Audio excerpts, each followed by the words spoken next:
झारखंड सरकार राज्यवासियों के स्वास्थ्य से जुड़ी एक बड़ी सौगात देने जा रही। जल्द ही राज्य के 3.25 करोड़ के आबादी अत्याधुनिक एम्बुलेंस की सुविधा निःशुल्क प्राप्त होगी। झारखंड में 2017 से निःशुल्क एम्बुलेंस सेवा 0.108 चल रहा है। इन एम्बुलेंस में कई एम्बुलेंस अब खराब स्थिति में है। ऐसे में झारखंड सरकार जल्द ही राज्य को 70 करोड़ की लागत 200 से अधिक अत्याधुनिक सुविधा लेस एम्बुलेंस की सौगात देने जा रही है। यह एम्बुलेंस मध्य प्रदेश के इंदौर शहर से बनकर रांची लाया जा रहा है। ऐसे एम्बुलेंस को लाने का काम शुरू भी हो गया है। रांची के नामकुम स्थित स्वास्थ्य मुख्यालय में इन एम्बुलेंसों का अभी रखा गया है। 5 नवंबर से सभी स्कूल में चलेगा किक फॉर झारखंड। जेएपीसी ने जारी किया शेड्यूल। खेलों को बढ़ावा देने का उद्देश्य से राज्य सरकार का शिक्षा विभाग बड़े स्तर पर खेल प्रतियोगिता का आयोजन करने जा रहे हैं। झारखंड शिक्षा परियोजना परिषद जेपीएससी की ओर से किक फॉर झारखंड नाम से यह प्रतियोगिता 5 नवंबर से शुरू होकर 15 दिसंबर तक चलेगी। इसमें प्राथमिक, मध्य माध्यमिक और हाई स्कूल अलावा कस्तूरबा गांधी आवासीय विद्यालय, मॉडल विद्यालय विद्यार्थी भाग लेंगे। जेपीएससी इसके आयोजन के लिए पूरा शेड्यूल जारी कर दिया गया है। सरकारी स्कूल के अध्ययन विद्यार्थी के बीच अनुशासन, नेतृत्व क्षमता का विकास, टीम भावना के क्षमता समेत वर्गीय विकास के अवधारण के साथ प्रतियोगिता का आयोजन किया जा रहा है। प्रतियोगिता के स्कूल के आधार पर 3 स्तर पर बांटा गया है। प्राथमिक स्तर पर 1ली से 5वीं तक विद्यार्थी भाग लेंगे। प्राथमिक विद्यालयों के लिए सिर्फ विद्यालय स्तर पर प्रतियोगिता के होगी। वही माध्यमिक विद्यालय 6वीं से 8वीं के लिए विद्यालय, प्रखंड और जिला स्तर पर प्रतियोगिता के आयोजित होगी। झारखंड के स्कूली शिक्षा एवं साक्षरता विभाग के सचिव के रविवार के ने हर हाल में सरकारी स्कूल के सभी बच्चों के 15 नवंबर तक पोशाक उपलब्ध कराने का निर्देश दिए हैं। पोशाक की राशि डीपीटी के माध्यम से बच्चों के बैंक खाते में शीघ्र भेजने को कहा गया है, ताकि बच्चे समय से पूर्व पोशाक खरीद सकें। सचिव ने शुक्रवार के सभी जिला शिक्षा पदाधिकारियों तथा जिला शिक्षा अधीक्षकों के जेसीआरटी रातू ने हुई बैठक स्पष्ट रूप से कहा कि विभाग के दिशा निर्देश का अनुपालन दी गई है, समय सीमा के अंदर होना चाहिए।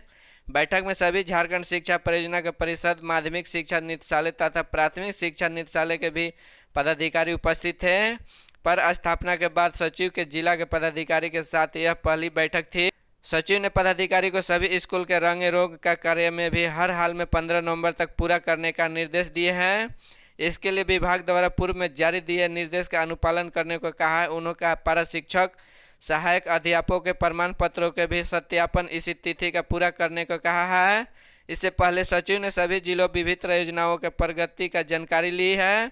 उन्होंने योजनाओं के पीछे चल रहे हैं जिलों के शीघ्र सुधार करने का निर्देश दिए। धनतेरस और दीपावली जैसे त्योहारों के मौके पर कई राज्यों में बारिश लोगों का मजा बिगाड़ सकती है। मौसम विभाग के मुताबिक बंगाल की खाड़ी से एक चक्रवाती तूफान बन रहा है, जिसके रविवार के देर रात तट पर पहुंचने का आशंका। बंगाल की खाड़ी के ऊपर बन रहा है यह संभावित चक्रवात 25 अक्टूबर को उड़ीसा के तट को छोड़कर पश्चिम बंगाल और बांग्लादेश के तट से टकरा सकता है।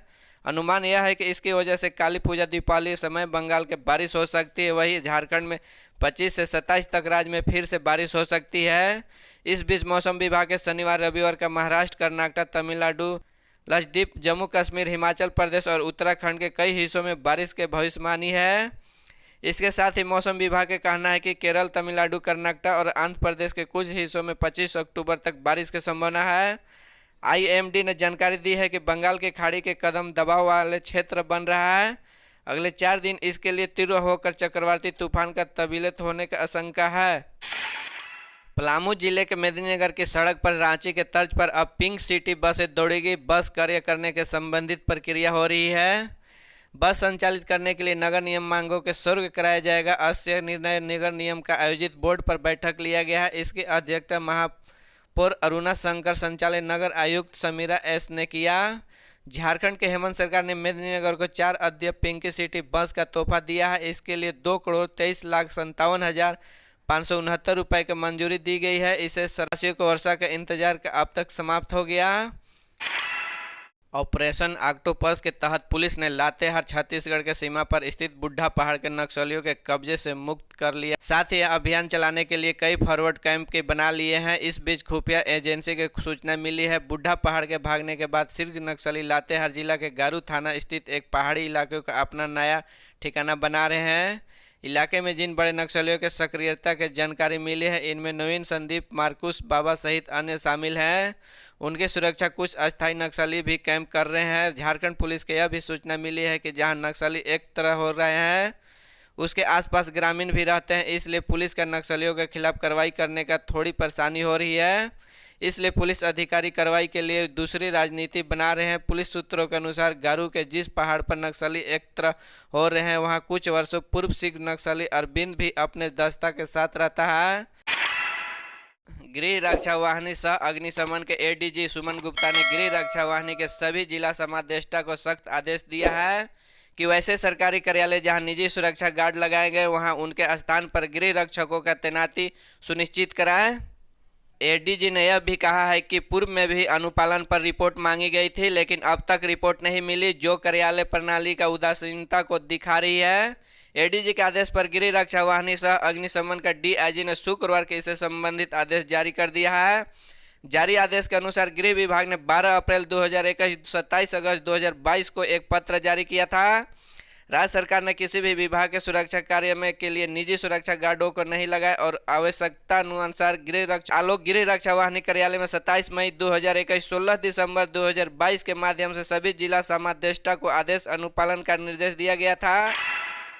सीएम हेमंत सोरेन ने कहा कि 100 किसान पाठशाला खोलने की सरकार ने योजना बनाई है। किसानों का लाभ होगा। किसान पाठशाला किसानों के नई तकनीकी ने उन्नत खेती को बढ़ाने देने में सहायक होगी। इसमें किसानों को ट्रेनिंग मिलेगी। किसानों के सालाना आय में बढ़ोतरी करना और उनके उत्थान में सहयोग करना इस पाठशाला लक्ष्य होगा।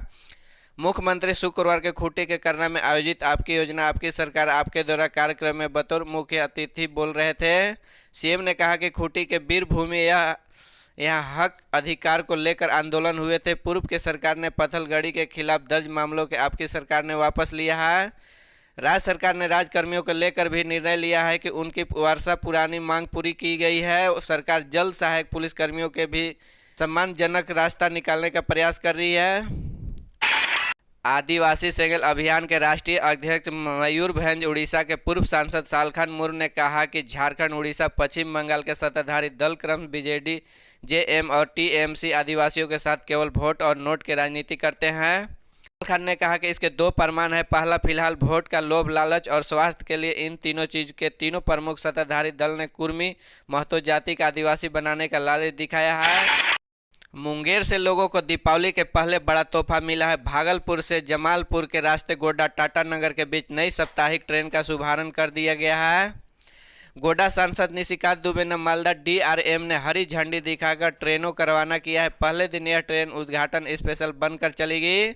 24 अक्टूबर से टाटानगर, 26 अक्टूबर से गोड्डा नई ट्रेन का परिचालन नियमित होगी। एमबीबीएस की पढ़ाई हिंदी में कराने का प्रश्न पर झारखंड स्वास्थ्य मंत्री बन्ना गुप्ता ने बीजेपी पर हमला बोला।